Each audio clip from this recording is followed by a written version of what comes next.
This is Scarlett. Okay. Oh, hi, Scarlett. Yeah. We can hear you. I can hear you. Okay, it's working. All right. Yay. All right.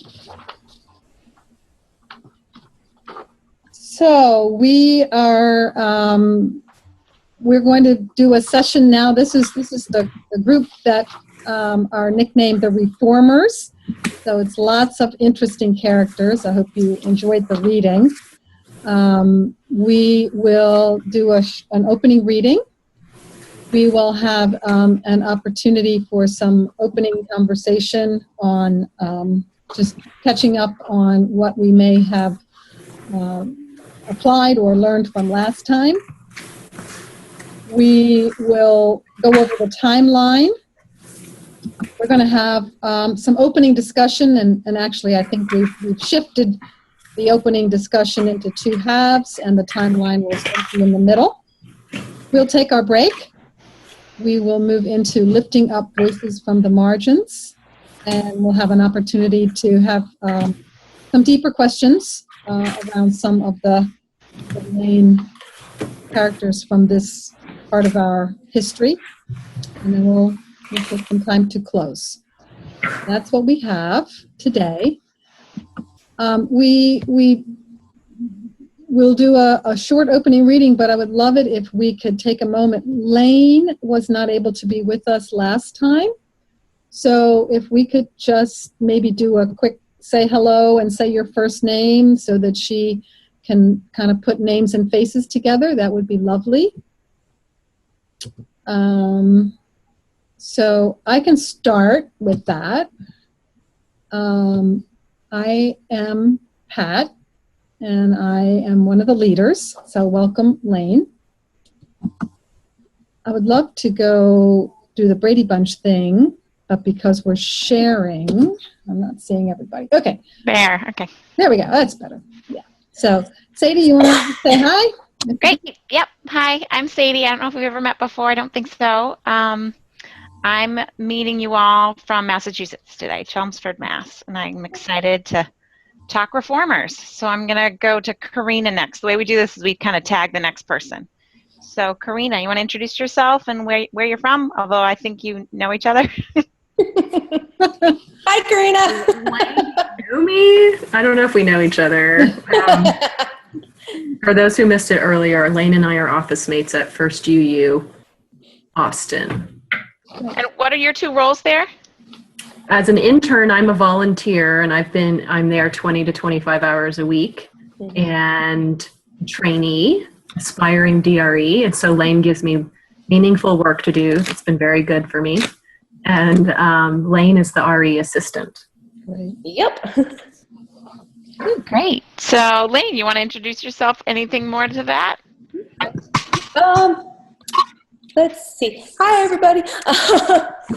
I worked at First Austin for several years. I was the teacher coordinator there, and then I was the DRE at Mission Peak out in Fremont, California. Oh. I've been back at First Austin, and I work with, there's a Reverend Mahdi. She's the minister of Lifespan Faith Development. So I'm the RE programs assistant, and been back for almost exactly a year. It'll be a year on Tuesday, so I'm glad to be back.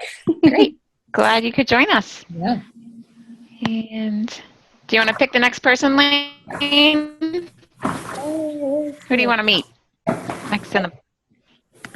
I don't know if I did it right, because the person that shows up is Patricia next to me on the top there. Well, everybody's in a different space. How about we hear from everybody's... Jennifer? Why don't you go next? I'm like, it's a mess. Okay. Okay, I'll go next. My name is Jennifer Smith. I am the RE administrator for Unitarian Universalist Church of Vancouver, Washington. I do all the admin and paperwork and am learning to be a DRE. I am in my final year for my bachelor's in studies.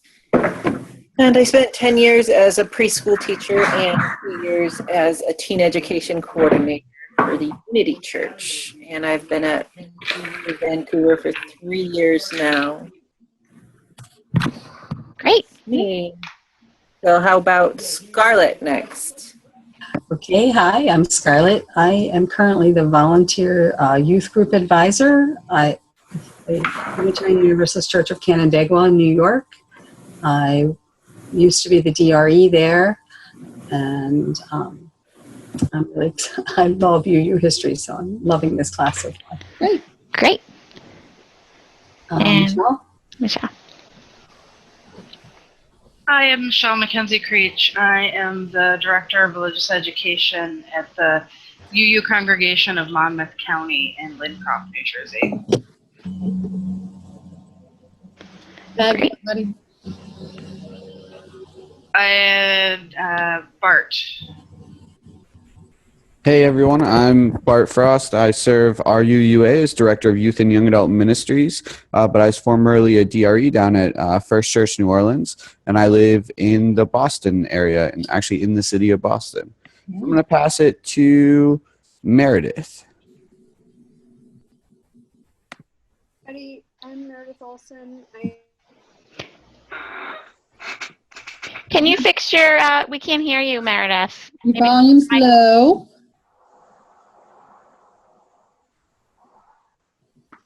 Is that better? A little better. A little better. You're real quiet. Okay, I'm not sure what's going on. I'm going to try to All right. voice closer to the microphone. We can hear you now. There we go. All right. I'm Meredith Olson, and I'm the Interim Director of Lifespan Religious Education at North Shore Unitarian Church in Deerfield, Illinois, which is in the suburbs. And then I'll pass it off to Terry. All right. Terry? Oh, okay. Hi, I'm Terry Pahucki. I'm the Director of Religious Education in UU of Rockland County, New York. I live in Beacon, New York, just north of New York City. Let's see I'll pass it to, who hasn't gone yet, I'm not sure. Let's go to Courtney. Courtney, okay. Hi, I'm Courtney. I am the Director of Lifespan Faith Development for the UU Church in Reston, which is a suburb of DC in Northern Virginia. And I've been there for just finished my second year. Pass it to Deborah Eve.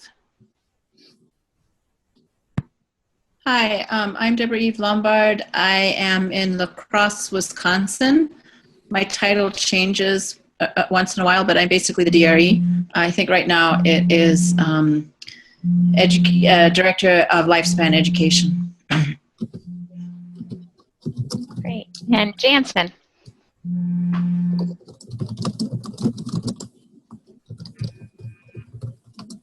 Wendell, I'm the Director of Universalist Church.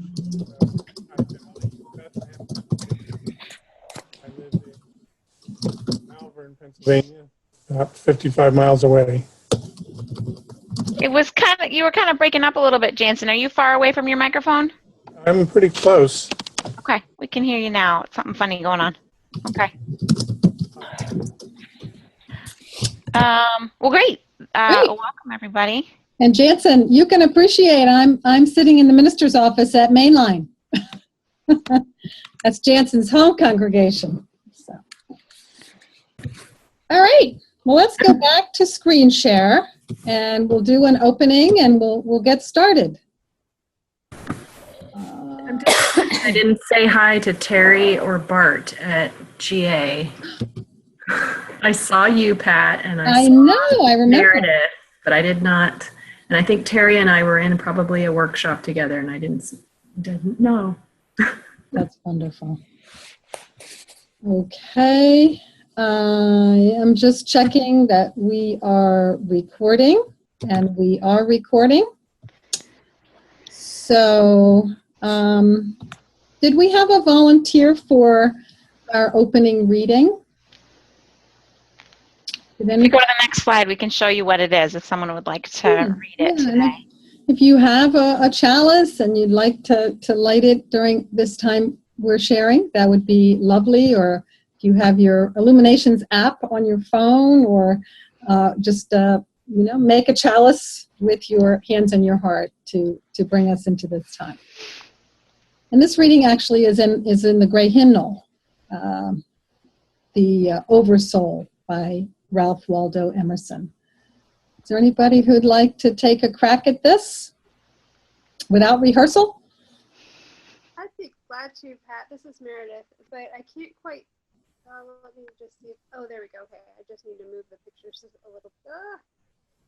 Okay, I'm going to try to. Is it just this one slide, or is there going to be? There actually are 3 slides. This is a long reading. Okay, here we go. If you have a hymnal next to you, you can just pull it out and do 531, or I can flip the slides for you. I will do 531. Okay.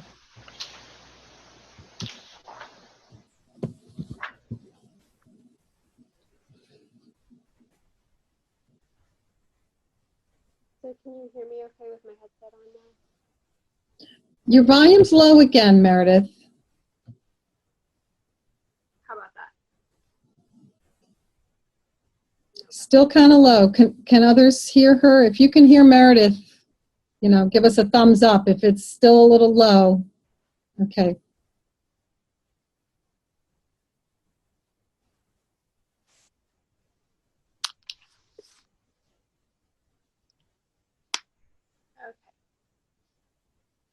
Let us learn the revelation of all nature and thought, that the highest dwells within us, that the sources of nature are in our minds, in our own minds. As there is no screen or ceiling between our heads and the infinite heavens, so there is no bar or wall in the soul where we, the effect, cease, and God, the cause, begins. I am constrained every moment to acknowledge a higher origin for events than the will I call mine. There is a deep power in which we exist, and whose beatitude is accessible to all, to us. Every moment when the individual feels invaded by it is memorable.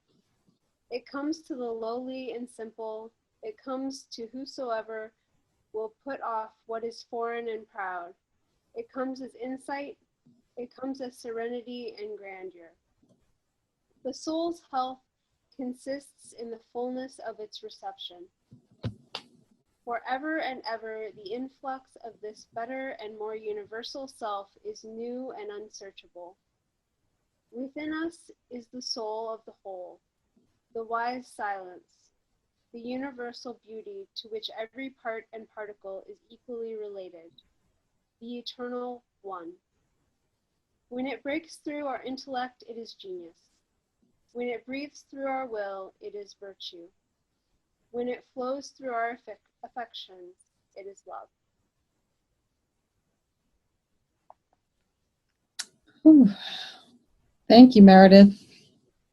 Wonderful. The soul of the whole. The soul of the whole. So we're gonna, am I doing this or are you doing this?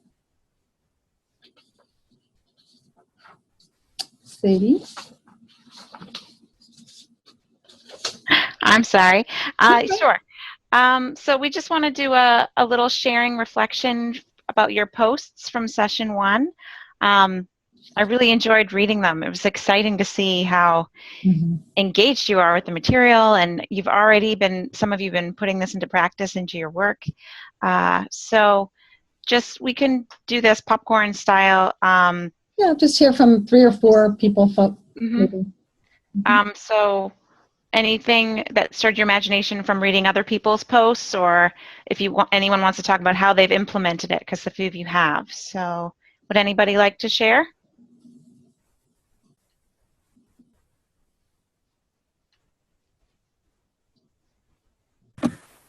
I liked seeing that people were putting it into practice right away, and it just reinforced for me that this history is meaningful and that it gives context and inspiration to the type of work we want to be doing today. I mean, I think it's more, in some ways you don't want to say, oh, something's only valid because it has a long history, but at the same time, it's nice that you can draw upon that as a way to, frame things for a congregation that you're trying to inspire or do work with. Thanks. Yeah. Anyone else want to touch on it? Or does everyone just want to dive into this week's material?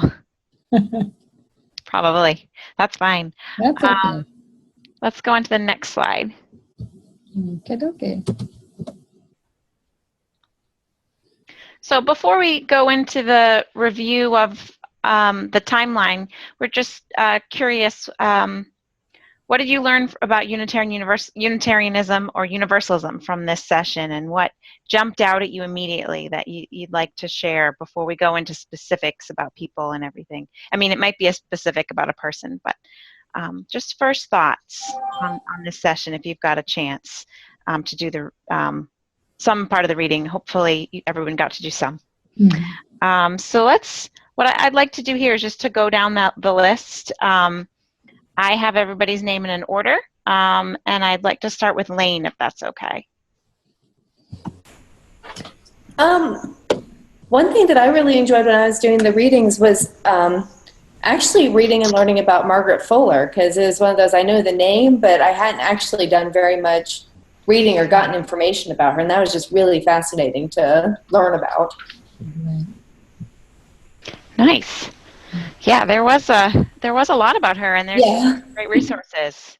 And I love in Stirring the Nation's Heart, some of the descriptions of other people describing her, hard to describe, but powerful. Great. And Karina? It was so sad how she died. And only at 40, I keep thinking about what else she would have accomplished. And it was just really strange to see, the people's reactions to her and how they wrote about her. And one thing I was thinking about was, in the timelines, it would be lovely to see some kind of world events or place it in context of other history that's going on at that time, because it's a little bit, it's like for me, I went and saw Falling Water by Frank Lloyd Wright, right? The house. And it looks modern.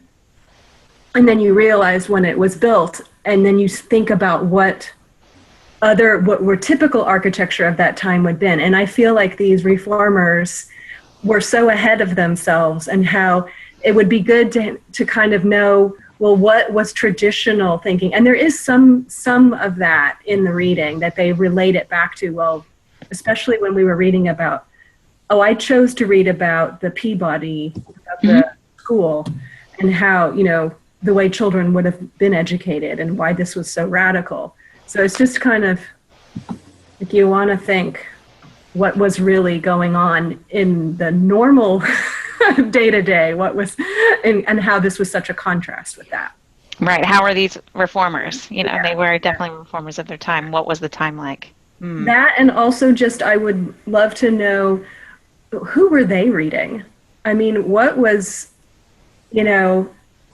I feel like things are always a continuum. There must have been something, and we know Channing was very much an inspiration for them, but I also feel like there must have been special circumstances that allowed for this particular kind of thought to come out at that time.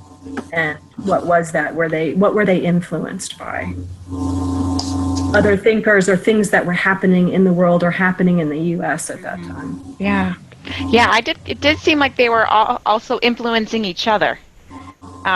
Which I've loved noticing in the readings. You can see where the crossover is, and how members of Channing's congregation were pressuring him to be more outspoken on slavery and women's rights. And I was thinking it must have been something about their economic independence that allowed for them to have basically the time to expound and think and do, and have the free time to do this and not have to worry about sustaining themselves. Although some of them certainly close to impoverished, some or all of the time, but there was a certain privilege there too, that they could just choose to just spend a lot of time thinking about things and pondering about things. And I wonder if that had, up until this point in history, who would have had that type of leisure to do that? It would not have been people who would have been the product of any democratic reformation. You know, they would have been royalty, or they would have been, you know, people who were perhaps oppressing others, and that's how they gained wealth. And these folks are like perhaps from a merchant class or something. I don't know. But so they were somewhat democratic, and yet they also had time. So I thought that was curious. I think I've spoken enough now. Thanks. Good. Yeah, I want to keep going. Just get us started for just a little bit. So Jennifer, and then Meredith will be after Jennifer.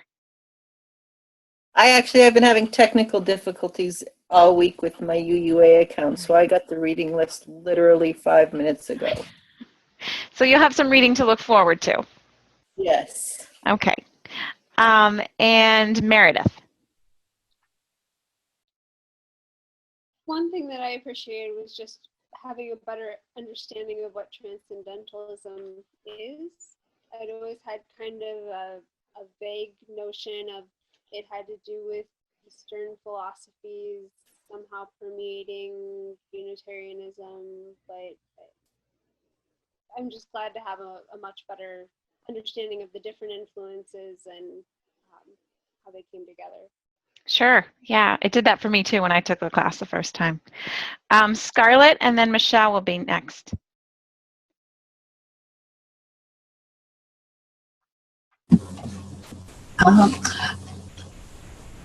I guess what struck me the most about the readings, and some of them I want to reread, is just how sort of forward-thinking the Unitarians were and the Universalists about all of the coming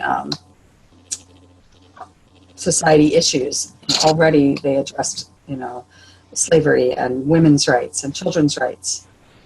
Like, wow, you know, for me, putting them in history, at that point in history, it's like, weren't there any other people that were in the same place? Like, how did those other faiths, like, not embrace them also? How did we get so lucky to have these people that, you know, wanted to take a stand for all these rights of everyone? That's what struck me the most. Thanks. Let's see, and Michelle.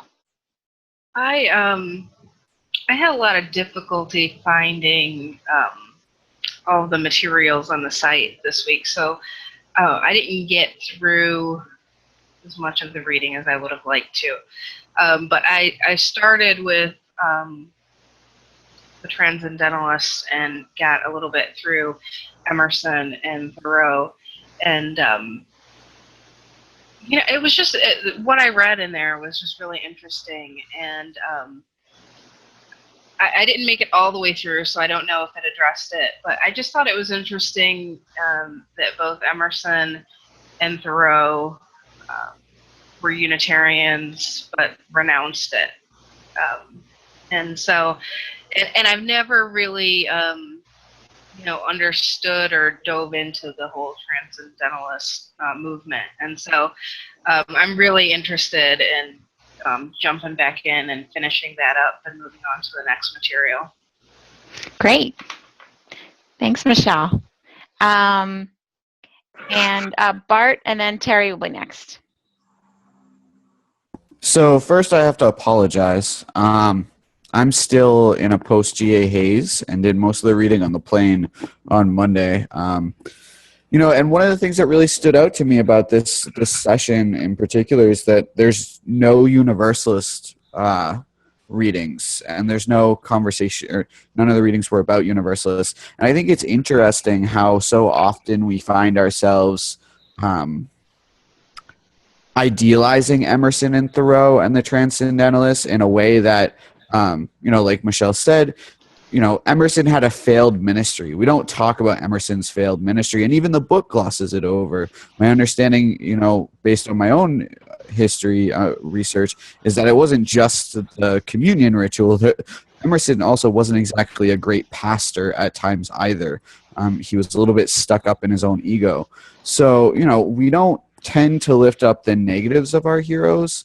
And I also thought it was really interesting that Darkening the Doorways Frances Ellen, oh, I always mess up her middle names. Watkins Harper? Yes, I always confuse the Harper Watkins. Watkins Harper, my understanding is that she was a Quaker before she was a Unitarian, and that's not even mentioned in here as well, or the relationships between Quakers and Unitarians, which I think have a lot to do with their the abolitionist Unitarians. I know that Theodore Parker was in communication with a lot of Quakers, and so that was a bunch of stuff. Of course, coming off of GA, I'm in a mind of critique. I spent a lot of time lifting up the work of our youth and young adults at GA, and now I'm looking for some things to critique. So those are things that came up. I'm looking forward to deeper discussions as well. Parker's a hero of mine, so.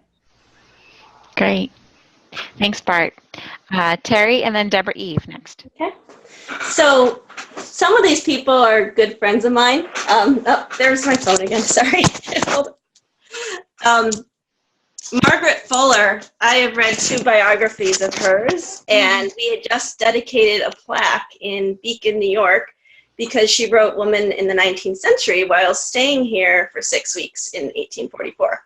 And I spoke at her dedication. So I know her very, very well, and although I didn't until 2010 when I knew of her, and then when I was doing some research and some history, I discovered her and was really just drawn into her story. And I've known Emerson and Thoreau. I was an English lit major, and just have loved the Transcendentalists forever.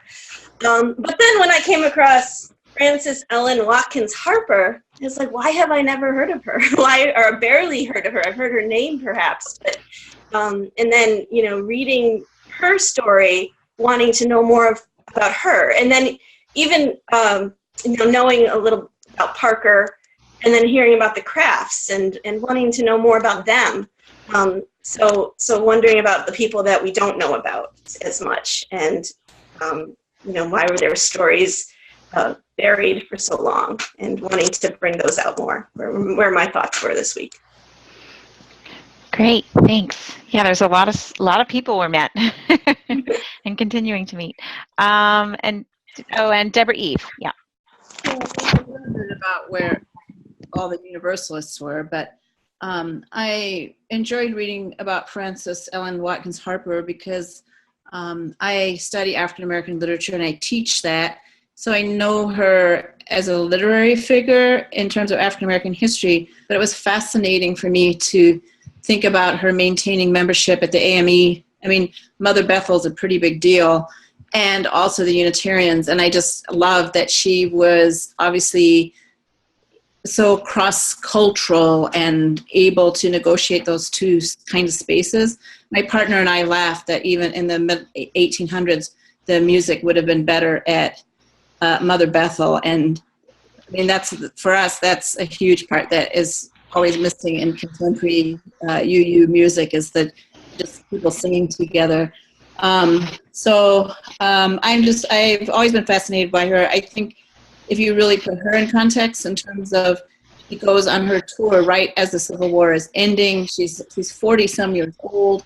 As hard as it was to be a white woman, to do what she did as a black woman, all of that's just fascinating to me. And I think that we should talk about her more. As a lot of the, it's still a kind of race divide that we don't always talk about. Mm. Thank you, Deborah Eve. Jansen and then Courtney. Here we go. I was struck when reading about the school that Peabody and Alcott ran, how close that is to our own spirit play. It almost seems like a direct line from Alcott School to Peabody. I mean to Spirit Play. That was just a lot of fun. We do Spirit Play, and I've been incorporating those models into the way we do children's worship too. That's about it. That's great. Thanks. Yeah, and that was, I don't know if that was one of the extra readings that you chose. There are so many readings in Stirring the Nation's Heart that are fascinating, but we just didn't want to make you read all of them. But know they're there for you to learn more about these great folks. And then Courtney. I was really struck by the readings in that it felt like I was reading about our own time right now that was written by future historians. Mm-hmm. And it may be that I've just had something in my head for the past few months and it's overlaying. And so the past few months I've been thinking a lot about the concept of future shock. And actually the author of it just died, I think, yesterday.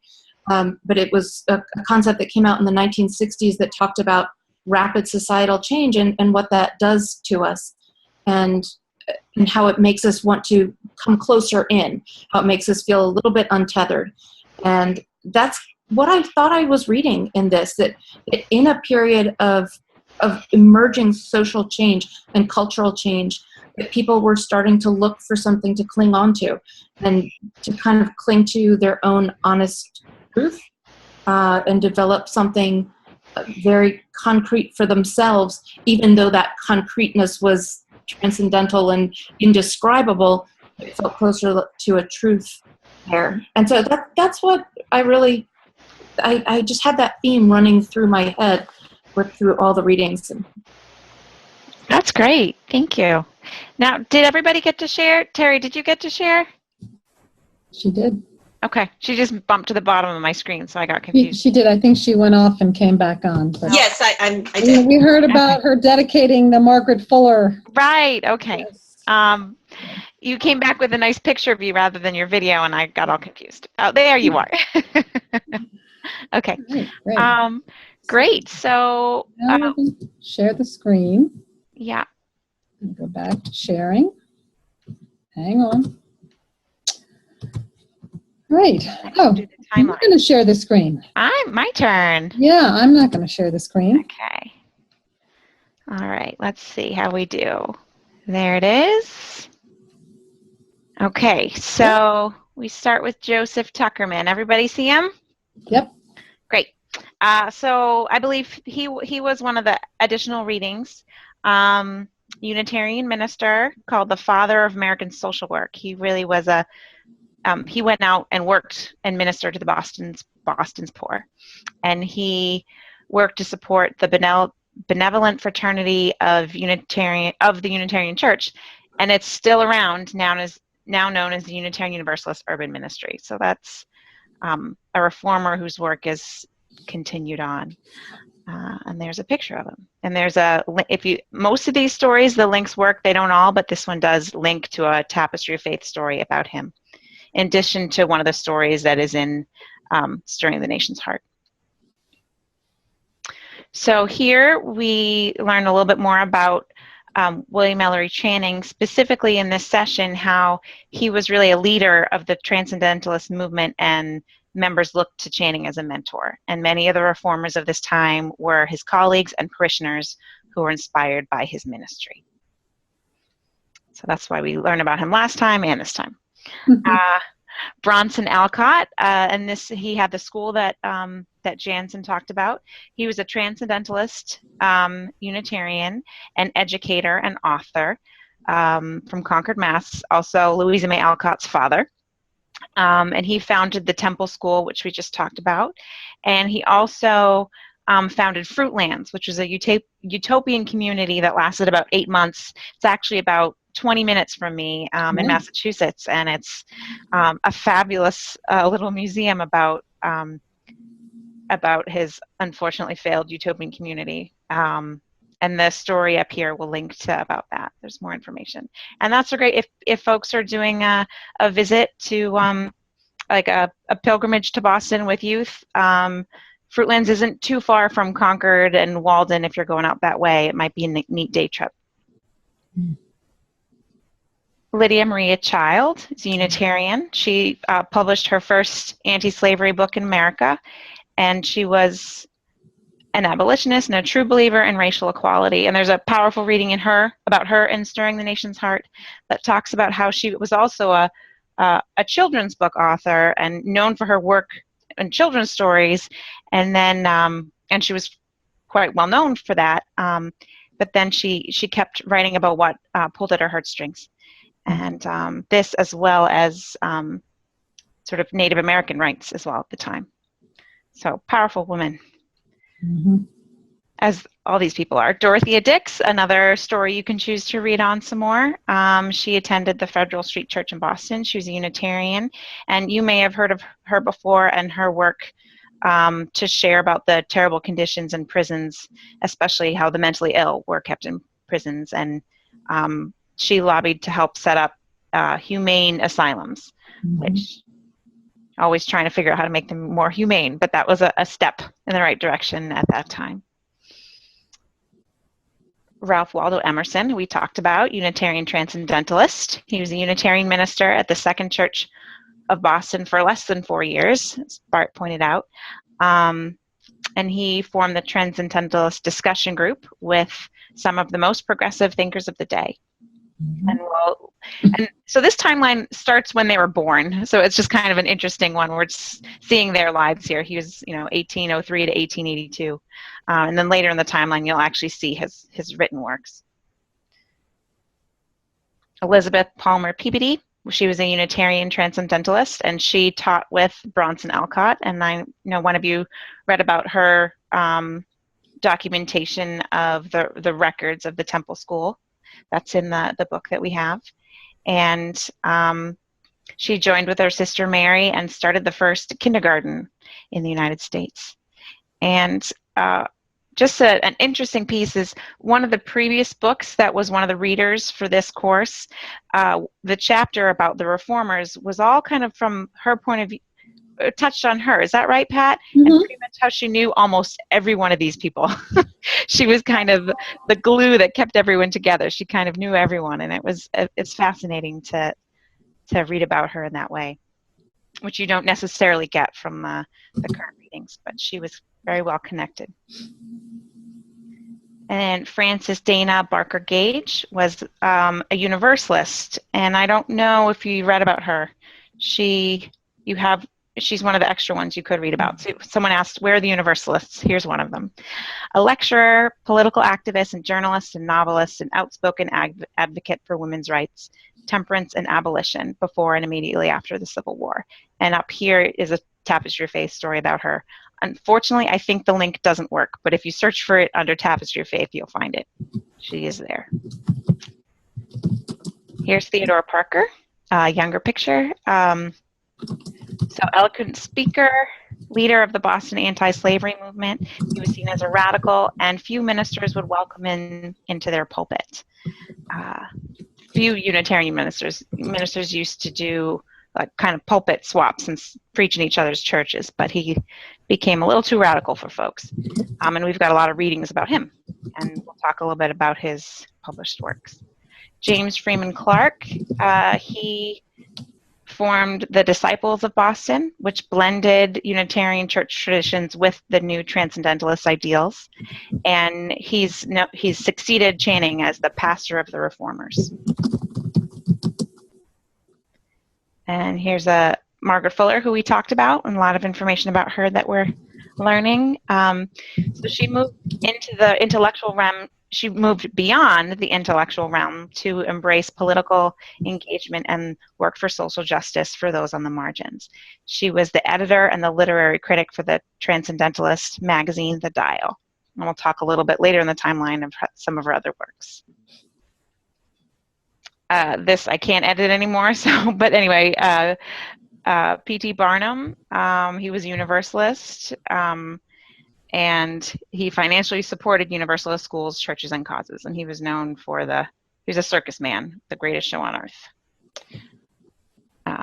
That's what it was called. Henry David Thoreau, Transcendentalist.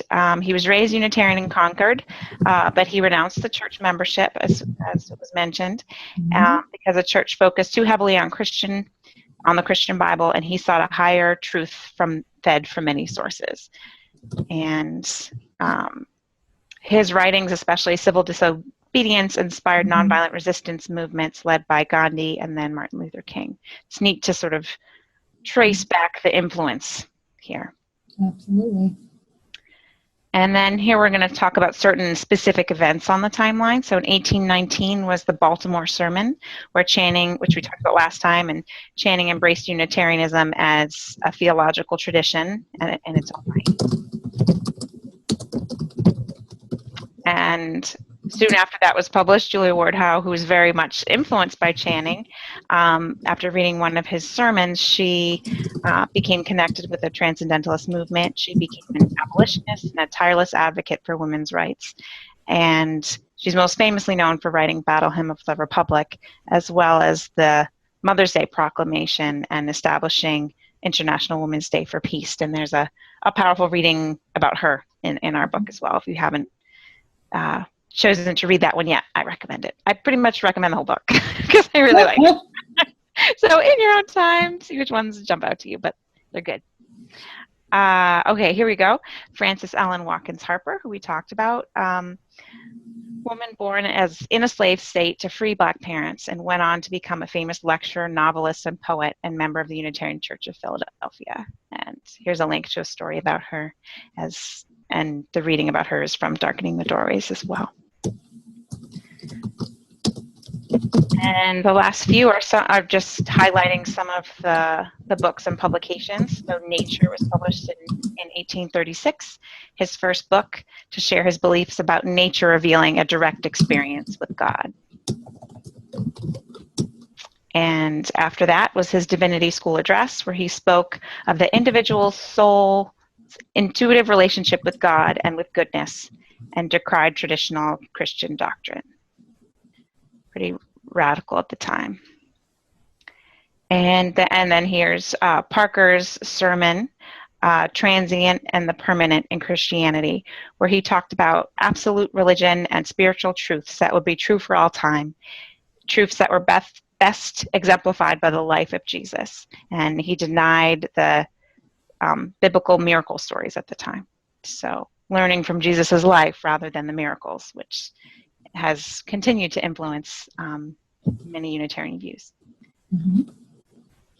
And Women in the 19th Century, which now we know where it was written. How fabulous. So this book by Margaret Fuller shared the ideas that was explored during her weekly conversation groups that she led for women. I love that she brought women into her house and would have these conversation series about women's rights and equality and talking with them about their lives, and then she wrote about it. What a great opportunity.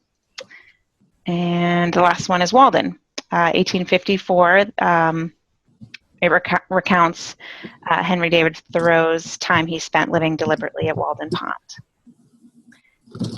And, Walden Pond is also not too far from Boston, and many, I don't know if I can stop the share. I'm just confused by this. Stop share, there we go. Many youth group trips make a little journey out to Walden and see the replica of the cabin where he stayed and visit the pond. So it's another option. Great, thank you everybody for going through a quick journey through that. And it's interesting, one of you mentioned it'd be nice to know what else is happening at the time. Some other timelines, when I created them, I just used the timelines that were given. And this one is just specifically the people and their publications. But later they do talk about, this is the beginning of the Civil War or certain things that were going on. So we don't have them all in this timeline, but in others. But if that's something that you're interested in seeing, that would be a great final project to supplement these timelines. Definitely. Great. So next, what do we have next? Next, we're just going to, give everybody an opportunity just to share a little bit more about, some of these great characters that we encountered in this time. And we, sort of said, what intrigued you? What kind of caught your eye? But now we want to kind of explore, was there anything that, wow, just really inspired you or really felt I felt, some of these folks, some of their writings and some of the messages that they are known for have really been pivotal in our Unitarian Universalist history, and are themes that continue to come back even 100 and more years, 150 years later. So was there anything that really inspired you or really sort of resonated for you in our modern understanding of Unitarian Universalism? And we can we have, about 10 minutes for this conversation, so we certainly have time for several people to share. So who wants to go first? I can go. Yeah. Great. I just pulled a piece out of the reading. It's one little sentence. It's on page 20 in Stirring the Nation's Heart. It's about Ralph Waldo Emerson. And it says, something inside him made him leave parish ministry and turn his face toward an unknown future. And I loved that. I highlighted that in the book because I feel like this is who we are writ large or writ small, the people who have the courage to look towards something unknown and still go for it, even though it's a little bit new and frightening. Mm. Mm. Love that.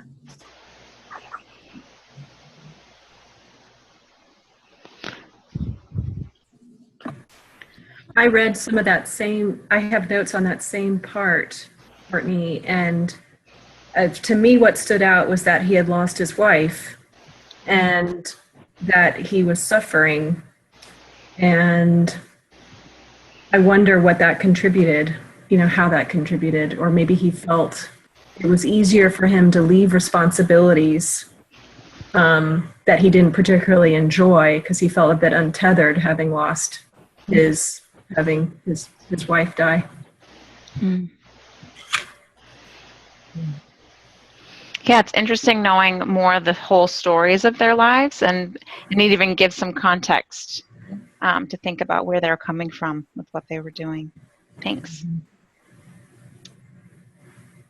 Who else was inspiring to all?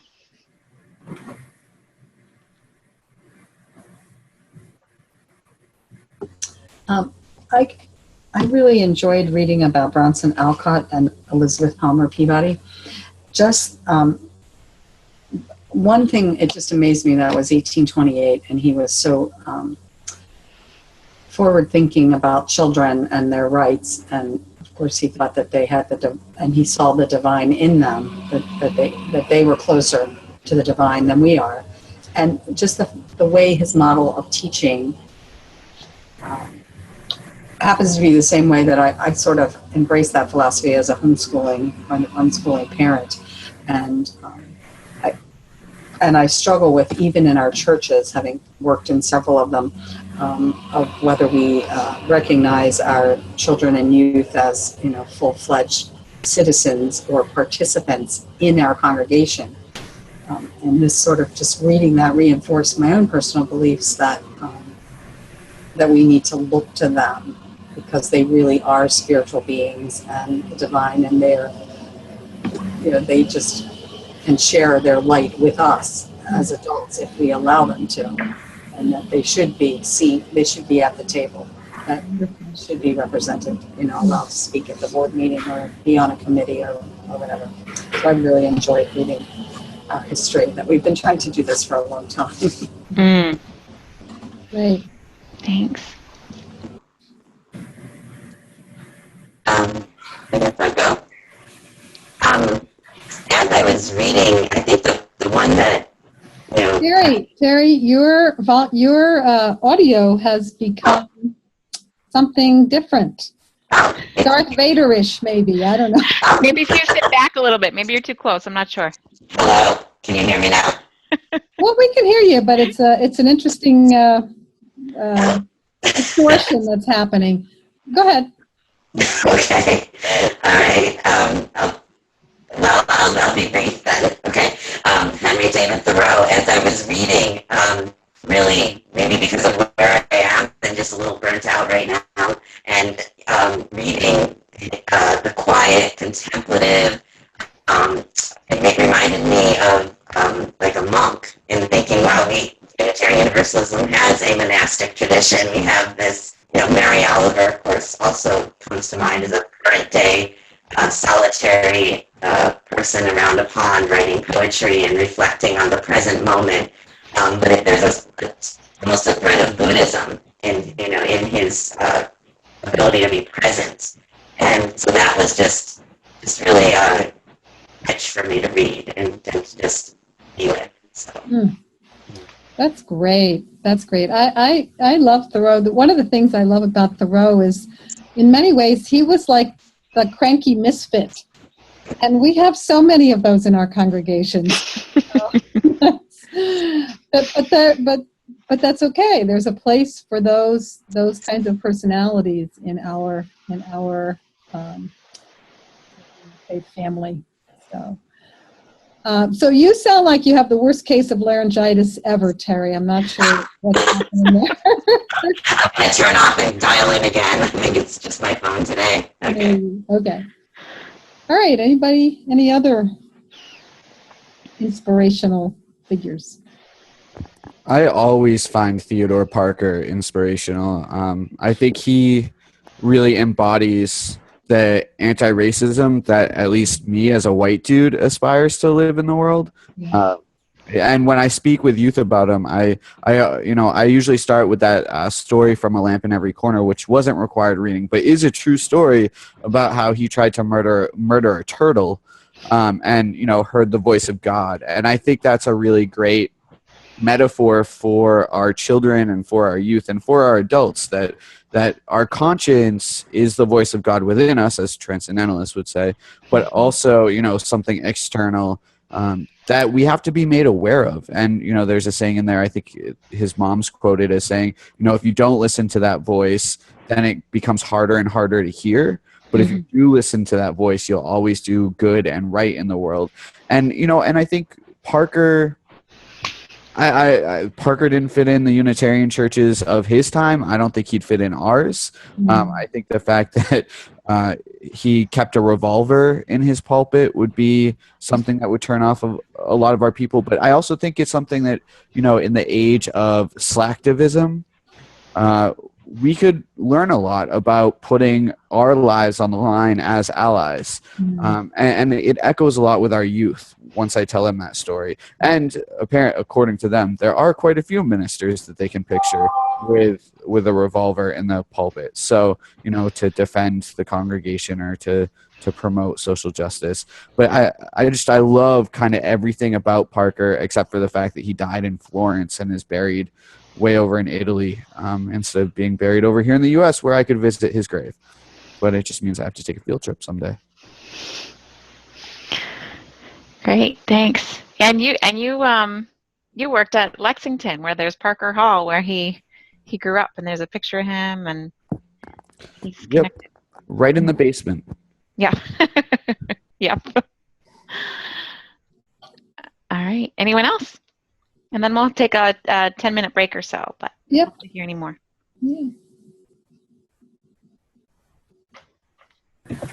I'm Googling this right now, but I somehow remember reading somewhere, it might have been in a biography of Louisa May Alcott or something, to speak to Bart's questions about, the dark side of these heroes. I had somewhere heard that the Transcendentalist group, given that they were in close proximity to one another and they lived near each other, that they might have been physically close as well.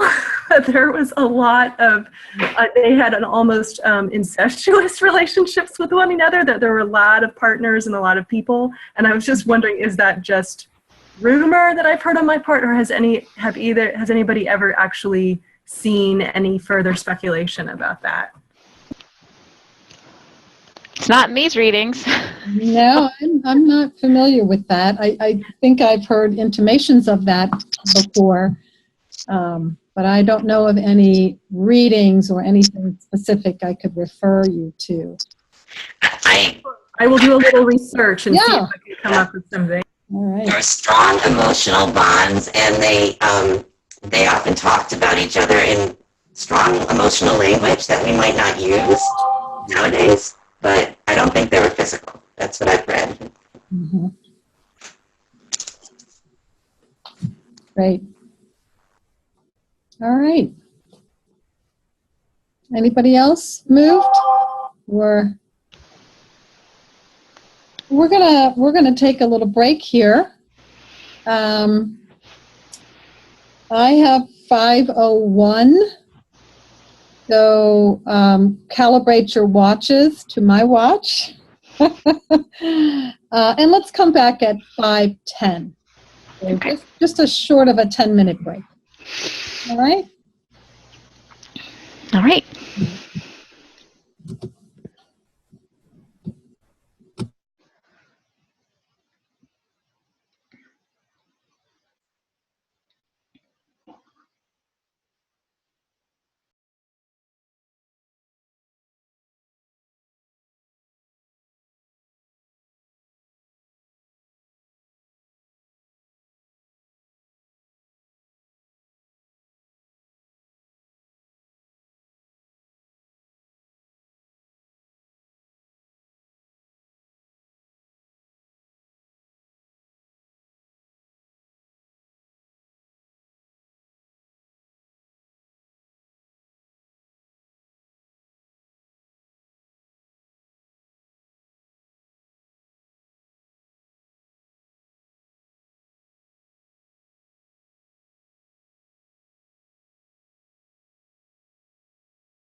Pat, can I ask you a question before everybody Sure. comes? Yeah.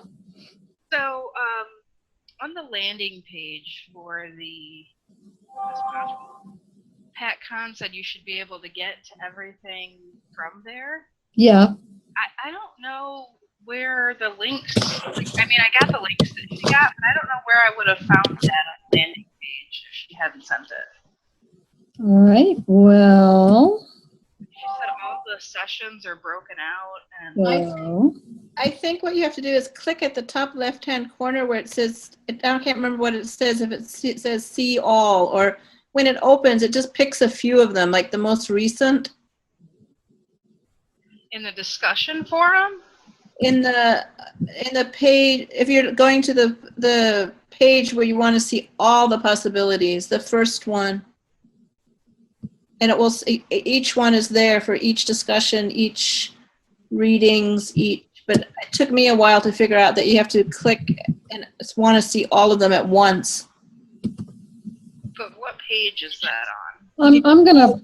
The link that we got, the one that we've been getting, if you click on that.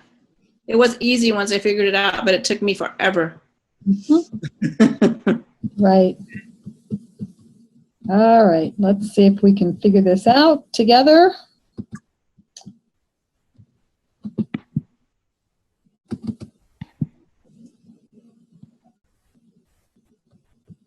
Okay. So I am going to share my screen, and if we can't just take a minute here to make sure that everybody is comfortable with finding the information. So if you go to session 2, so have you been to the page for session 2, Michelle? Have you been able to get to this place? No, when I'm on that page that you just pulled up, it doesn't give me all of the sessions. Well, you would only see session 1 and session 2. Like sessions will show up. Like you won't see all 6 sessions at the beginning of the course. They'll show up as we go through them.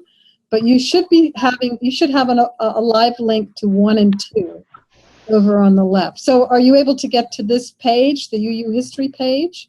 So my page, everything looks exactly like that except for that left bar right there, which is like the Renaissance program and how to field test and leader evaluation forms and all that. Michelle, mine's the same way. I can see it on Pat's screen, but I don't have. Right. You know, well, I have an admin. I have admin responsibilities. So. Yeah, mine doesn't look that way either. Is it a browser issue or a Mac PC issue? I don't know. I think it's an admin issue because I don't see the session things on the side either. I think I see what you guys see because I don't have. Okay. But if you click on the readings, it'll take you to the current readings. It should. Right. When I click on it takes you to that. required reading section, it brings me that screen, and then if I click on the book, it takes me to the bookstore. Yes. Okay. Well, the books you're supposed to buy. Which I did. Yeah. So the book, that's correct that it takes you to the bookstore. But there are additional readings that should be popping up. So are you logged in? So like up on the upper right-hand screen, it says, hello, Michelle? Yeah, I'm logged in. Okay. So this is a Pat Kahn question.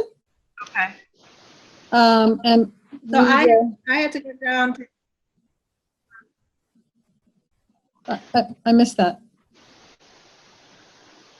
I have to go down to technical considerations, and then it says members of the UU History Online Renaissance module, and click on that link. Okay. It takes me to a page and it says recently published, but it only has 1, 2, 3, 4, 5 links. But then at the top left-hand corner of that, it says all group content, and that's the only way I could ever get to anything. And then it gives me all of them.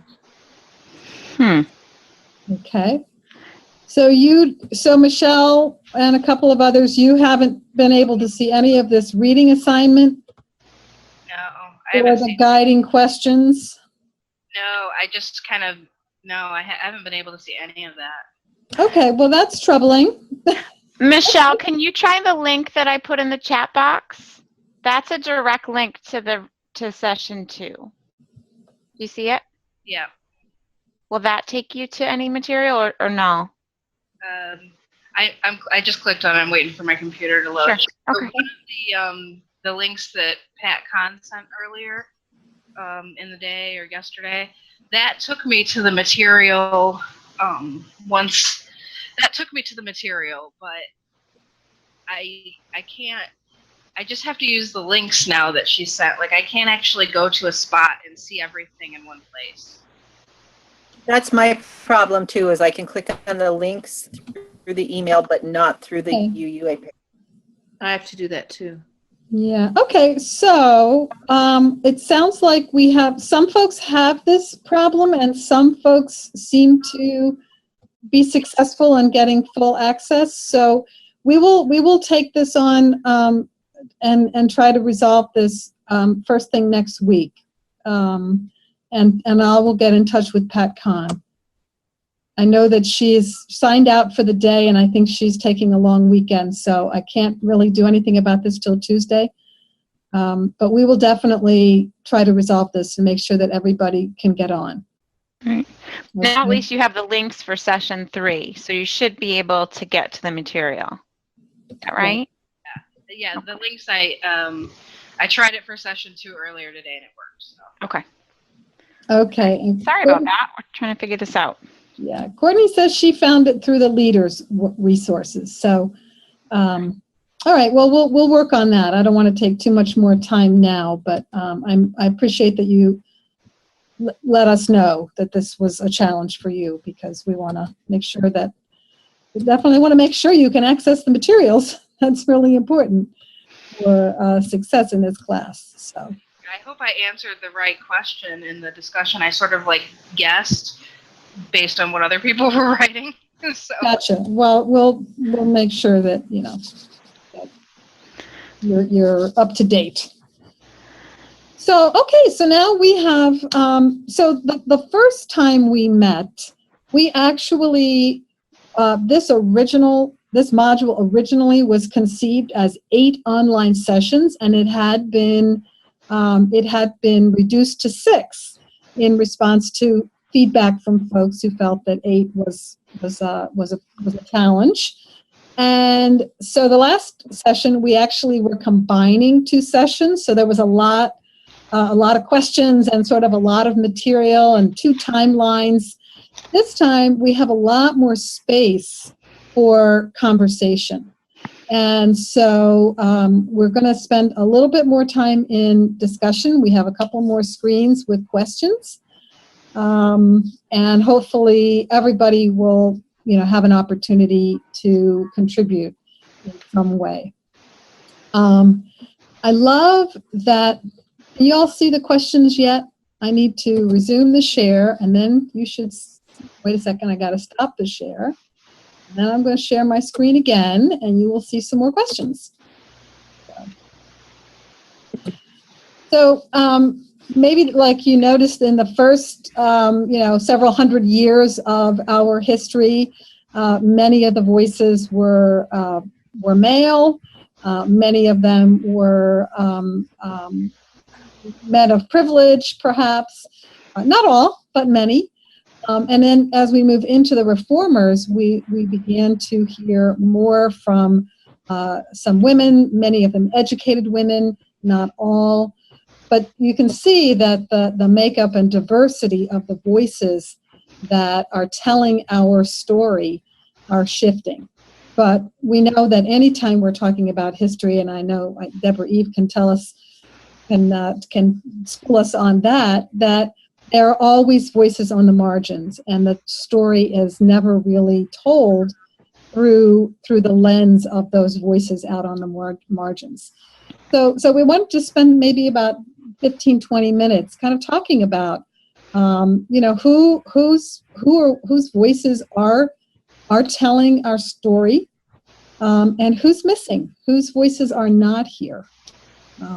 And also thinking about some of the readings, for those of you who had access and were able to get to the readings, or even just sort of based on your own previous work and understanding of our history, how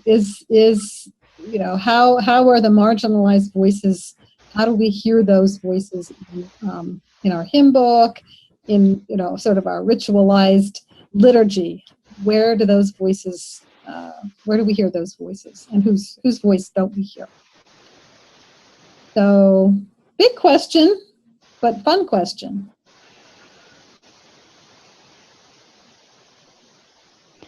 And I just wanted to point out, I posted in the chat box the list of all the readings that you had that were from the hymnal. You can just review those. You can see how many Emerson has, how many Julie Ward Howe has, how many Fuller has, stuff like that.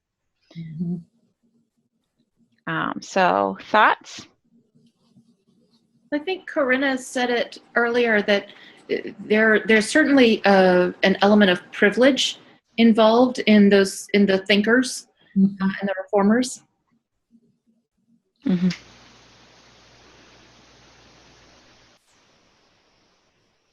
Yeah.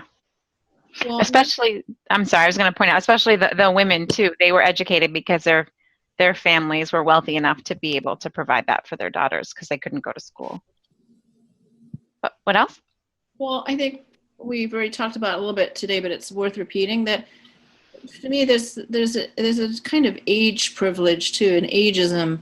And if you look around at our congregations, we're pretty good about thinking about difference when it's very visible in some ways when it has to do with race or gender, but we still, in terms of learning styles and age and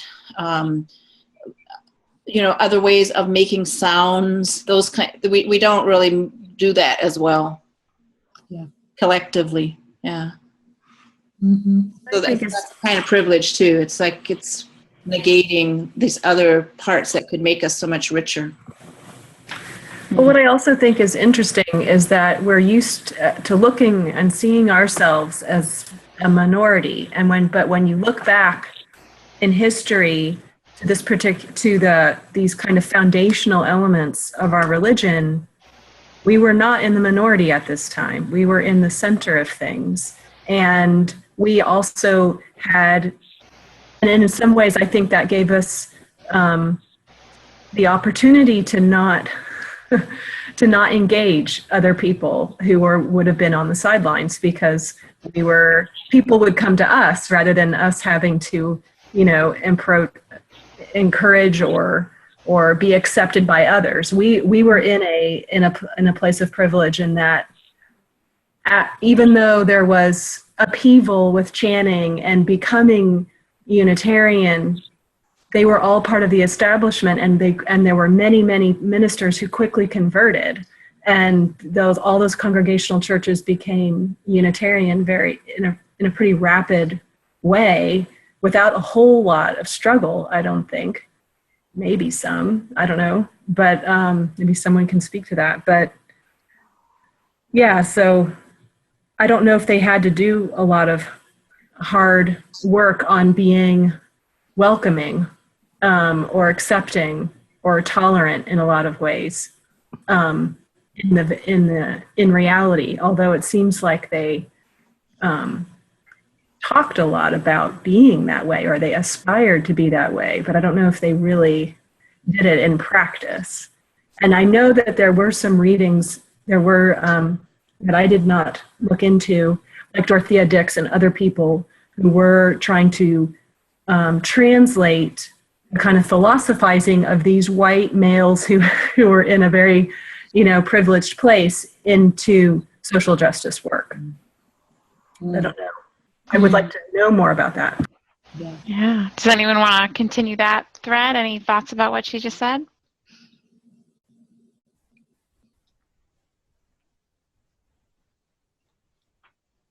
In some ways, it would have been very hard for them. I mean, you can't blame a person for what they were born into and what they were surrounded by. It would have been quite amazing if they had, and they were already doing very good work at expanding their horizons. It would have been even more amazing for them to expand their worldview even further. Sometimes this is just, you know, they are setting things up for future progress, but you can only expect so much progress from a particular generation. You can't make leaps out. You have no frame of reference from which to then expand, I think, in a lot of ways. Except, as someone already said, that they were pretty radical. Like, if you really could go back in time. So to me, one of the things that draws me to UU is to be part of a group of people who, at least theoretically, say that they want to be critical of the very moment that they're in. You know, so, you know, I don't know. It's hard, but there are not very many institutions in our culture where that's even something that's entertained. I mean, even universities don't always really want that, right? Whereas Unitarian Universalists have connections to universities, but we're not a university. We don't have that same baggage. So, but I think those are really important things to think about.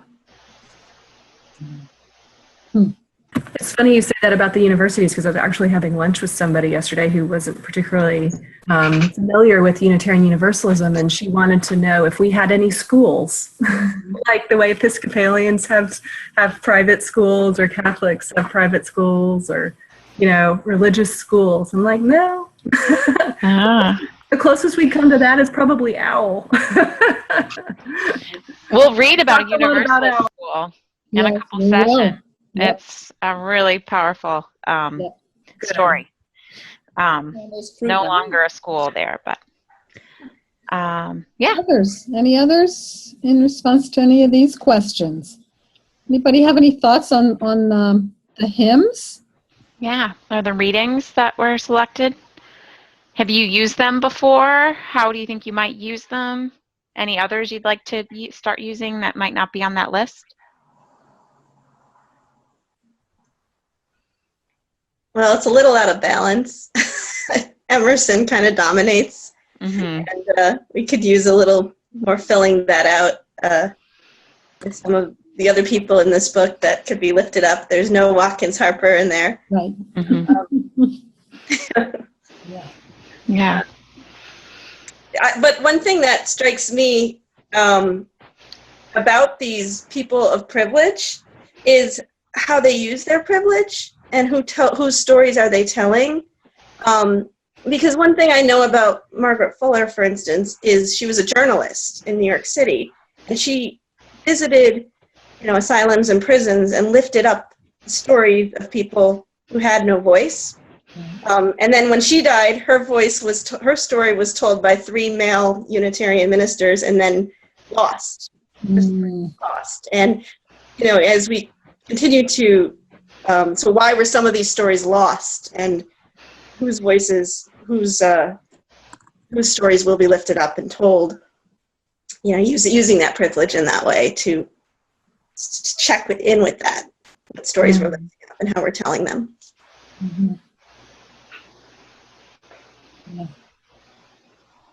Yeah. Terry, did you come across any good resources or readings of Margaret Fuller's work in the research and work that you've done? Well, the book, The Spirit Leads, that is it Barry Andrews edited, is a great resource in terms of just excerpts of her writings. The book that she wrote, Woman in the 19th Century, is a little obscure for our age, I think. It's a little difficult and dense to get through. But, the writing style at the time is not as accessible. Yeah, but there's some great excerpts in the Barry Andrews book. Great, thanks. So it's interesting, somebody maybe said that it seemed that there was sort of a predominance of Unitarians who were lifted up in this particular section of our history, and And sometimes in our conversations about Unitarian and Universalist history, we associate the idea of education and privilege with the Unitarian side of our family, and we think of the Universalists as being, more the farmer, rural sort of folk. Did anybody pick up on any of that when we think about the voices that are missing?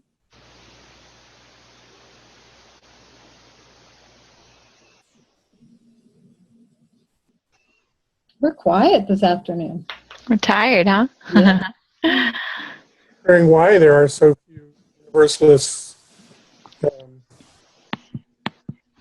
to study.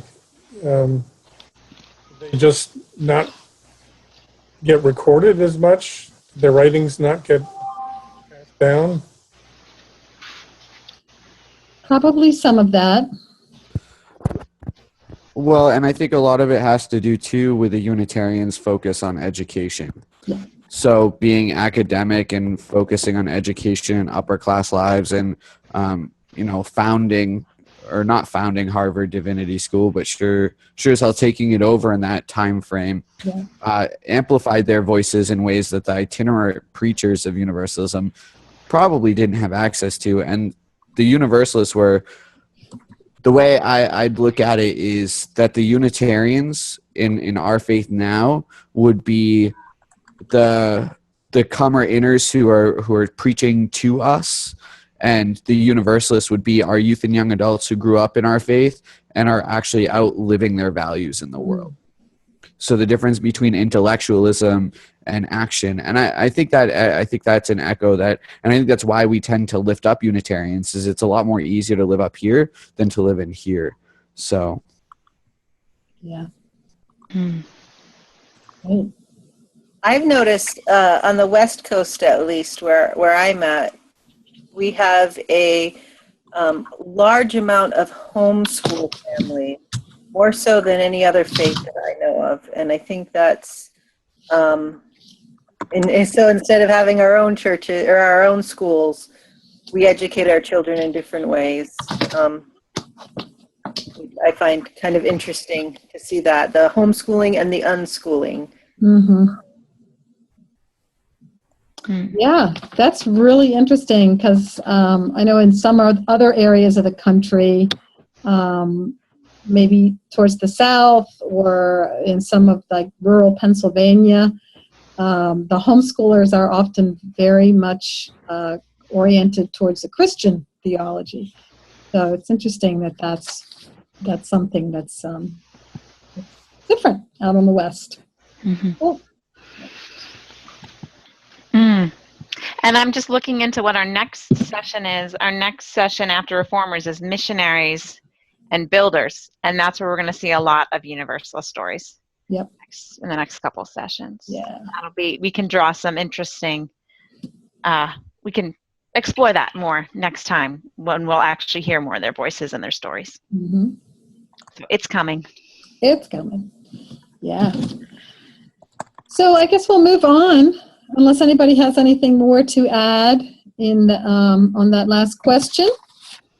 Did everybody get included who wanted to have a chance to share? Oops. Go back. Lifting up voices from the margins. Mm-hmm.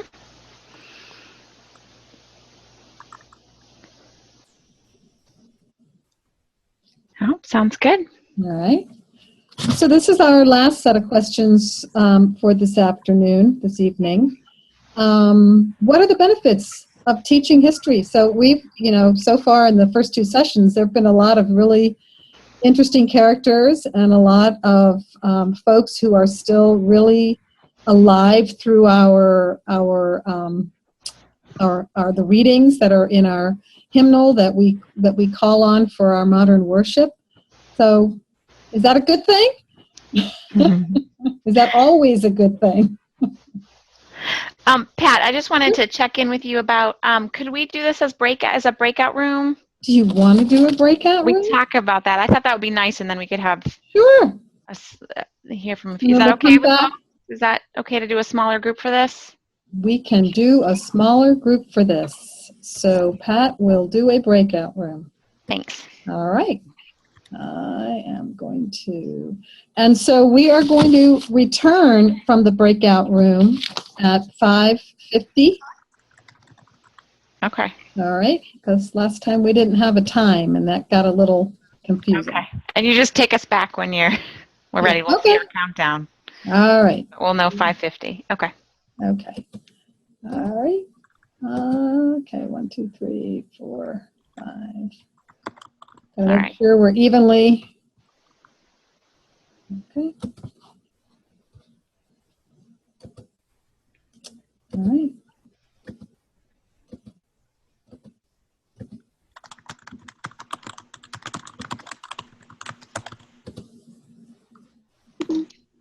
Join your room. Mm-hmm.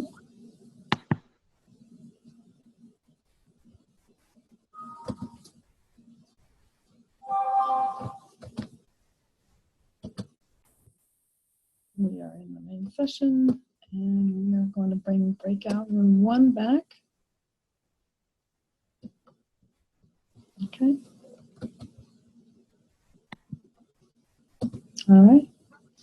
The other room will close in 15 seconds. I hope. Here comes Sadie. Yay. Good. Yeah. Always feels like a minor miracle when that works. I know, it's great. It's funny. We get this countdown and then we all stop talking because we're like, oh, we have 20 seconds left. Yeah. But it all worked out. Yeah. Okay. Well, we had some good conversations, and I, encourage you to continue that those conversations, possibly in the in your reflection. We are going to close. We are 5 minutes away. Is there anything, Sadie, that you have before we move to our closing? I don't think so. Well, I just want to just bring back one thing that we talked about. Sure. I liked how it was raised that telling these history stories can help provide the what am I trying to say? But help provide the structure and the knowledge to help form UU identity. Yeah. And so we aren't just a faith where you can believe anything you want. That the stories can help shape and show those values of who we are. And story is one way to share that. So we talked about that quite a bit. And which stories we might use and stuff like that. So good to keep thinking about. And in our group, we spent a few minutes talking about the TED Talk by Chimamanda Ngozi, Danger of a Single Story, and how, our history is based on a selective view of who we were within certain contexts, and how we have to think about, again, those stories, the missing stories, the missing voices, the missing stories, and all of that. So, all right. Good conversation. Great, thanks. So I guess, does anyone have a question about your postings for this week? So we're asking you just to do a short write-up of thoughts from this, parting thoughts from this session, and how you'd like to apply it to your work, or things you've learned, and how it'll influence your work. And we will take on the task of making sure that everybody is connected in the right way to the right materials. Yeah. So just to clarify, in our 250-word sharing, are these the questions we should be answering, the ones I'm seeing on the screen right now? No. The question is, how will you apply the work? It's always the same. The question is always the same. Right. Okay. Yeah. Okay. So I had. Oh, I'm sorry, Karina. My question was, are we supposed to comment on other people's writing? It's not required, but it's great if you do. I saw some of you did. And sometimes I do. It was a kind of crazy week for me as well. And I thought I was going to get pinged every time you guys posted.